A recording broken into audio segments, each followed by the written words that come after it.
सभी लोग, welcome to my YouTube channel. So video start करने से पहले लाइक कमेंट शेयर कर दीजिए and don't forget to subscribe the channel. Side में नोटिफिकेशन बटन आ रहा होगा, बेल बटन, उसको प्रेस कर दीजिए। जो अपकमिंग वीडियोस होंगी वो आपके पास आती रहेंगी टाइम टू टाइम। तो अभी तक अपने 4-5 चैप्टर कवर कर चुके हैं। इसमें 2-3 थ्योरी के थे, बाकी प्रैक्टिकल चैप्टर थे। तो नेक्स्ट चैप्टर अपन आज कवर करेंगे चैप्टर 3 अकाउंटिंग प्रिंसिपल के बारे में। इससे पहले चैप्टर्स है फर्स्ट एंड सेकंड चैप्टर, वो नॉर्मल चैप्टर्स हैं, आप खुद पढ़ सकते हैं। ज़्यादा बड़े चैप्टर नहीं है, आप उनको खुद पढ़िए। कोई भी दिक्कत आती है तो आप उसमें मुझे पूछ सकते हैं कमेंट से, मैं बता दूंगा आपको। और चैप्टर 1-2 अब मैंने आपको बताई दिया, आप कर लेंगे। 3 अब मैं आपको करा रहा हूँ, 4th मैं आपको करा चुका हूँ ऑलरेडी। और चैप्टर 5 जो है अकाउंटिंग स्टैंडर्ड, वो अपने सिलेबस से कट हो चुका है। उसके बाद चैप्टर 6 अपन कवर कर चुके हैं। चैप्टर 7 अपना रहता है, और चैप्टर 8 अपने कर लिया, 9th कर लिया, 10th कर लिया, ठीक है ना। और 11-12 अपना रह रहा है, और 13 अपन कर चुके हैं। तो धीरे धीरे अपन चैप्टर्स करेंगे कवर अप। तो आज अपन चैप्टर 3 के ऊपर ध्यान देंगे। ये थोड़ा लेंथी चैप्टर है, पर इसमें सारे क्या कॉन्सेप्ट बेस्ड कॉन्सेप्ट हैं, सारे 10-12 कॉन्सेप्ट हैं, उनके बारे में पढ़ेंगे। So let's begin. तो अब अपन नेचर ऑफ अकाउंटिंग प्रिंसिपल के बारे में बात करेंगे, ठीक है ना। नेचर हो, कैरेक्टरिस्टिक्स हो या फीचर्स हो, एक ही बात है। चाहे मान लीजिए मैं आपको रेस करा दी और पेपर में आ जाए कैरेक्टरिस्टिक्स लिखिए अकाउंटिंग प्रिंसिपल की, तो एक ही बात है, ये 4 ही प्रिंसिपल नेचर हैं, तो आप यही लिखेंगे। पहला है it can be uniform set of rules. जो रूल्स बने हुए हैं उन्हीं को आपको सीक्वेंस वाइज करना है परफॉर्म, कोई भी आगे पीछे नहीं करना, स्टेप बाय स्टेप करना है, ठीक है ना। दूसरा है ये मैन मेड से रूल से बने हैं। उसके बाद ये फ्लेक्सिबल होते हैं, और it can be generally accepted, ठीक है ना। तो ये 4 अपने नेचर हैं, इनको आप बुक में पढ़ सकते हैं, थ्योरी लिखी है थोड़ी बहुत, वहाँ से लिख सकते हैं थोड़ा बहुत, ठीक है ना। वैसे जनरली ये आप खुद पढ़ेंगे तो आपको ऑलरेडी समझ आ जाएगी कि इसका मतलब क्या है, ठीक है ना। इसको आप नोट डाउन कर लीजिए। तो अब अपन अकाउंटिंग कॉन्सेप्ट के बारे में पढ़ेंगे। तो इसमें 11 कॉन्सेप्ट्स हैं, तो उसके बारे में अपन पढ़ते हैं। सबसे पहले अपन पॉइंट देखते हैं क्या क्या पॉइंट्स हैं। सबसे पहला पॉइंट है गोइंग कंसर्न कंसेप्ट, ठीक है ना। दूसरा है कंसिस्टेंसी कंसेप्ट। तीसरा है equal concept. 4th business entity concept. 5th money measurement concept. 6th accounting period concept. 7th cost concept, और इसको हिस्टोरिकल कॉस्ट भी कहते हैं। उसके बाद 8th है डुअल एसेट कंसेप्ट। उसके 9th है रिवेंज रिकॉग्निशन कंसेप्ट। 10th है मैचिंग कंसेप्ट, और 11th है अपना ऑब्जेक्टिविटी कंसेप्ट, ठीक है ना।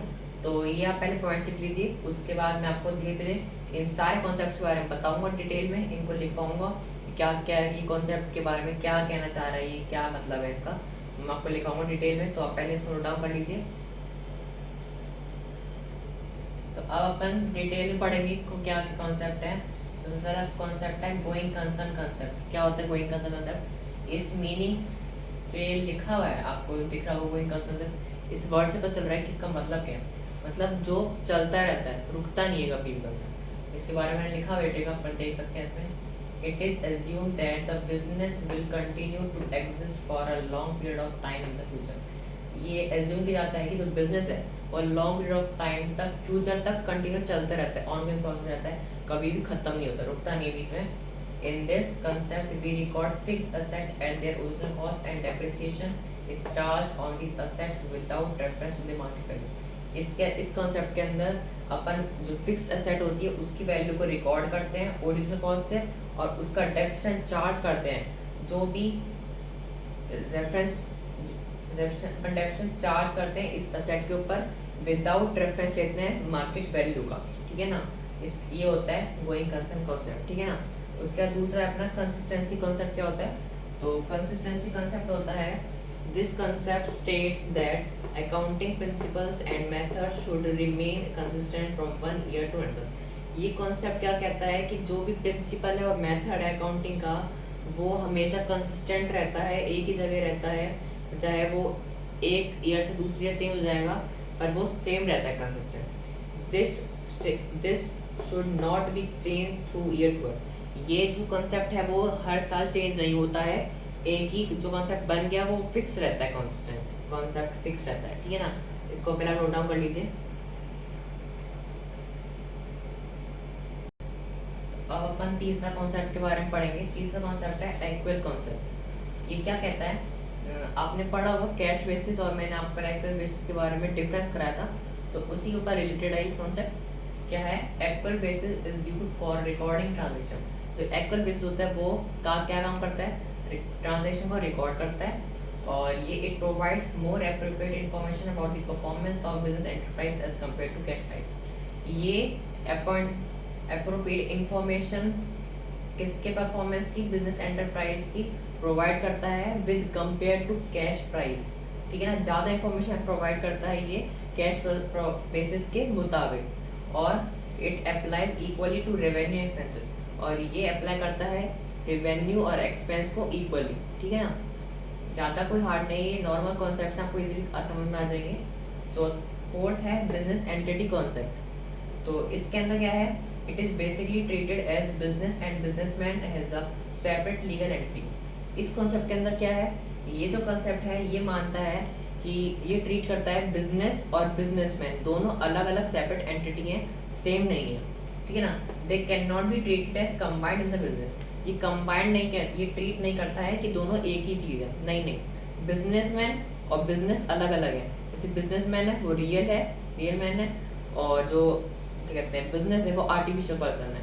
ठीक है ना, दोनों अलग अलग होते हैं। उसके बाद इसमें एक मोटिव दिया रखा है, क्या दे रखा है, capital is a liability of a business. जो कैपिटल है वो बिजनेस की लायबिलिटी है, उसी साथ बिजनेस चलता है। उसके बाद this concept is applicable to all this form of business organisation. ये हर बिजनेस जो बिजनेस ऑर्गेनाइजेशन है उसके ऊपर हर ये कॉन्सेप्ट अप्लाई करता है। किसके ऊपर करता है, सोल प्रोप्राइटर के ऊपर, पार्टनरशिप के ऊपर और किसी कंपनी के ऊपर। ठीक है ना, तो ये आप इसको नोट डाउन कर लीजिए पहले। तो अब नेक्स्ट है मनी मेजरमेंट कॉन्सेप्ट। सो मनी मेजरमेंट कॉन्सेप्ट क्या होता है, बेसिकली जो भी एंट्रीज हो रही ट्रांसफर हो रही वो मनी में रिकॉर्ड होंगी, तो इस वही एंट्रीज के अंदर आती हैं। इसका मतलब क्या होता है, only those transaction and events are recorded in accounting which are capable of being expressed in terms of money. इससे क्या होता है, जो भी ट्रांजेक्शन है, जो भी इवेंट्स हैं वो रिकॉर्ड होंगे किसकी कैपेबल में, जो एक्सप्रेस होता है इन टर्म्स ऑफ मनी के कैपेबल। ठीक है ना, तो उसको मनी मेजरमेंट कॉन्सेप्ट कहते हैं। उसके बाद अकाउंटिंग पीरियड कॉन्सेप्ट क्या होता है, as a business intent is intended to continue for a long period of time we will little use of proprietor, manager, investor and others. Accounting period क्या होता है, अकाउंटिंग पीरियड वो होता है, concept होता है जिसके अंदर बिजनेस होता है वो लॉन्ग टर्म पीरियड के बिहाफ पे चलता है, कि लॉन्ग टर्म पीरियड चलेगा या शॉर्ट टर्म नहीं चलेगा। तो उसके अंदर किसको फ़ायदा होता है, उसके अंदर लिटिल यूज़ होता है। इसको क्या किसको होता है, मैनेजर में होता है, प्रोप्राइटर को होता है, इन्वेस्टर को होता है और अदर्स। ठीक है ना, उसके बाद कॉस्ट कंसेप्ट। कॉस्ट कंसेप्ट को हिस्टोरिकल कंसेप्ट भी कहते हैं। इसमें ज़्यादा तक कुछ ब्रीफ नहीं कॉस्ट कंसेप्ट, बस छोटा सा यही है।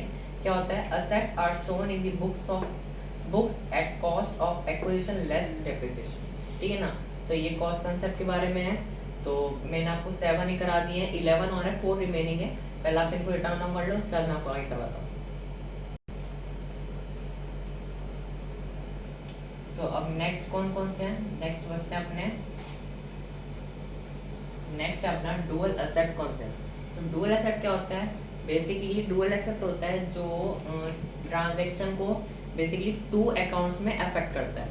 जैसे कि इसमें लिखा हुआ है, every transaction affects at least 2 accounts. If one account is debited then another account is credited. जब एक अकाउंट डेबिट होता है तो दूसरा अकाउंट क्रेडिट हो जाता है। एक एग्जांपल लेते हैं अपन, मान लीजिए स्टार्टेड बिजनेस विद कैश है, ठीक है ना, तो उसमें cash account debit to capital आता है, तो कैश अपना डेबिट हो जाता है और कैपिटल अपना क्रेडिट हो जाता है। उसके अंदर वही बोला गया है, डुअल एसेट कॉन्सेप्ट यही होता है जिसमें एक अकाउंट डेबिट होता है, एक अकाउंट क्रेडिट होता है। तो ये दो अकाउंट्स को अफेक्ट करता है, एटलीस्ट 2 अकाउंट्स। ठीक है ना, इसमें के भी है, आप इसको लिख सकते हैं, assets equals to liability plus capital. ठीक है ना, ये आप लिख लीजिए। उसके बाद 9th है अपना रेवेन्यू रिकॉग्निशन कंसेप्ट। ये क्या होता है, रेवेन्यू से आप खुद ही समझ रहे होंगे रेवेन्यू क्या होता है। मान लीजिए मैं कोचिंग पढ़ाता हूँ, तो मेरे पास जो बच्चों की सेवा आ रही है, फीस आ रही है, वो मेरे लिए रेवेन्यू है।